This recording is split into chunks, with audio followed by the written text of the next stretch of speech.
बहू प्रिया को आदत थी हर काम में शॉर्टकट ढूंढने की, क्योंकि उसे हर काम में आलस आता था। अरे यार, दूध गर्म कर दो ना। अरे पेट में जाके तो दूध ठंडा ही हो जाना है ना, तो ठंडा ही पी लो ना। अरे तुम मेरा सर गर्म मत करो यार। अच्छा है, सर गर्म हो जाए तो सर पे दूध रख लेना, वो भी गर्म हो जाएगा। एक बात बताओ, तुम इतनी आलसी क्यों हो? अरे बोलो ना, इतनी आलसी क्यों हो?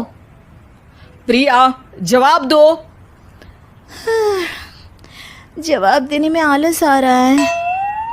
पति वहां से उठ के बड़बड़ाते हुए खुद दूध गर्म करने चला जाता है और प्रिया अपनी आंखें बंद करके सोफे पर लेट जाती है। प्रिया की इस आदत का घर वाले सबको पता तो था ही, अब तो बाहर वाले भी उसको आलसी बोलने लगे थे। अरे बहू सुन ना, एक गुड न्यूज है। क्या माँ जी, आप सब कुछ मेरे नाम करने वाली हैं क्या? अरे बस तेरा दिमाग पैसों में ही लगा रहता है। माँ जी, आपको तो पता है कि मैं गांधी जी की कितनी बड़ी फैन हूँ, और गांधी जी तो नोट पे ही मिलते हैं ना, इसलिए पैसों के अलावा कहीं दिमाग ही नहीं रहता। वैसे गुड न्यूज़ क्या है? अरे गुड न्यूज ये है कि मेरी कुछ सहेलियां आने वाली है। हैं? ये भी कोई गुड न्यूज़ है क्या? जब भी आपकी सहेलियां आती हैं, मेरे किसी न किसी काम में खोट निकाल के जाती हैं। हमेशा कोई कमी दिखी जाती है उनको मेरे काम में, और मुझे आलसी बोलते हैं वो लोग। अरे तो ऐसा समझ कि आज तेरे पास मौका है उनकी नजरों में अच्छा इम्प्रेशन जमाने का। कैसे कैसे? उनके लिए खाने की इतनी स्वादिष्ट चीजें बना कि वे उंगलियां चाटती रह जाए। माँ जी, ये तो आप मुझे नया काम पकड़ा रही हो। अरे मेरी सहेलियों से तारीफ पानी है कि नहीं? हाँ, पानी तो है। तो बस जाओ, बन जाओ बावर्ची, लगाओ तड़का, कल शाम को आएंगी वो। अगले दिन सास सुबह से घर के बाहर अपनी सहेलियों के पास चली जाती है और शाम को सब प्रिया के हाथ का खाना खाने घर आते हैं। आज देखते हैं कि प्रिया बनाती क्या है। हाँ हाँ, पिछली बार हमने बोला कुछ हल्का खाएंगे तो पापड़ फ्राई करके ला दिए थे बस। हाँ, और उसके पहले जब आए थे और बोला था कि भारी खाना खाना है तो तरबूज काट कर ले आई थी। बोल रही थी तरबूज भारी होता है ना। अरे बस भी करो, इतनी बुरी नहीं है मेरी बहू। तभी बहू वहां खाना लेकर आती है। पनीर कोफ्ता, भिंडी मसाला, शाही मसाला, दाल, डबल तड़का, लच्छा पराठा, मिस्सी रोटी। अरे बस बस बहू, इतना सारा खाना। अरे अभी तो और भी है, फ्राइड राइस भी है अभी तो आपके लिए, और हाँ, अरे सूप लाना तो भूल ही गई मैं। अरे लगता है पिछली बार की कमी आज पूरी कर ही देगी बहू। हाँ हाँ, आप खाइए तो। हाँ, खाएंगे तो सही, इतना खाना बना तो दिया है, अब देखना भी तो पड़ेगा ना कि बना कैसा है। हाँ हाँ, लगा ले भोग खुद को। खाना चखते ही तीनों सहेलियां प्रिया की वाहवाही करने लगती है। अरे शानदार, जबरदस्त, जिंदाबाद, मजे आ गए प्रिया।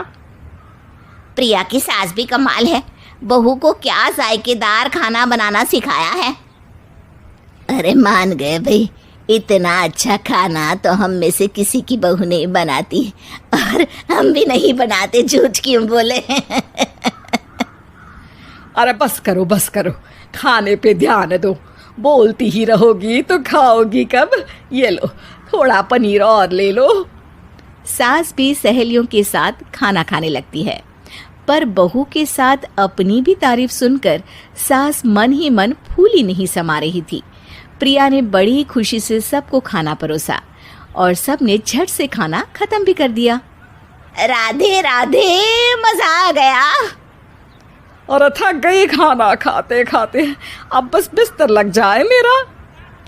अब तो जब भी मेरे घर मेहमान आएंगे प्रिया को ले जाया करूंगी खाना बनाने के लिए, मेहमान भी खुश हो जाएंगे। सास खुश है कि प्रिया की इमेज अपनी सहेलियों के सामने काफी सुधर गई है। प्रिया खाने के बर्तन समेटती है। इतने में तीनों सहेलियां हाथ धोने किचन में चली जाती है। तभी एक सहेली देखती है कि किचन स्टैंड पर कागज पड़ा हुआ है। वो सोचती है कि कागज को डस्टबिन में डाल दे। जैसे ही वो उसे उठाती है तो देखती ही रह जाती है। दरअसल वो एक बिल है जिसमें वो सारी चीजें लिखी है जो उन्होंने अभी अभी खाई है। वो चुपचाप बिल उठाकर बाहर आ जाती है और उसके पीछे बाकी दो सहेलियां भी आती हैं। प्रिया, खाना अच्छा बनाया था, सच कहूँ तो बहुत अच्छा बनाया था। थैंक यू, बहुत अच्छा लगा सुन के। हाँ, पर जिसने बनाया वो इतनी तारीफ सुनता तो उसे और भी अच्छा लगता। क्या मतलब? ये बिल देखो, तुम्हारी बहू ने ऑनलाइन ऑर्डर किया था खाना। अरे तारीख तो आज की ही है ना? हाँ, आज की ही है। प्रिया, ये सब सही है क्या? प्रिया अपना सर झुका लेती है। सास सब समझ जाती है कि बहू की चोरी पकड़ी गई है। इतना भी आलस अच्छा नहीं प्रिया। अरे बता ही देती कि बाहर का खाना है, मैं बाहर का खाना खाती नहीं हूँ। तीनों सहेलियां वहां से जा रही होती है कि तभी उनमें से एक मुड़कर कहती है, अब ये तो बताओ कि खाने की रेटिंग बहू को दे या डिलीवर करने वाले को। प्रिया समझ जाती है कि शॉर्टकट लेने की वजह से उसके साथ सास को भी ये बेइज्जती झेलनी पड़ी और वो कसम खाती है कि अब से शॉर्टकट से नहीं, मेहनत से काम करेगी।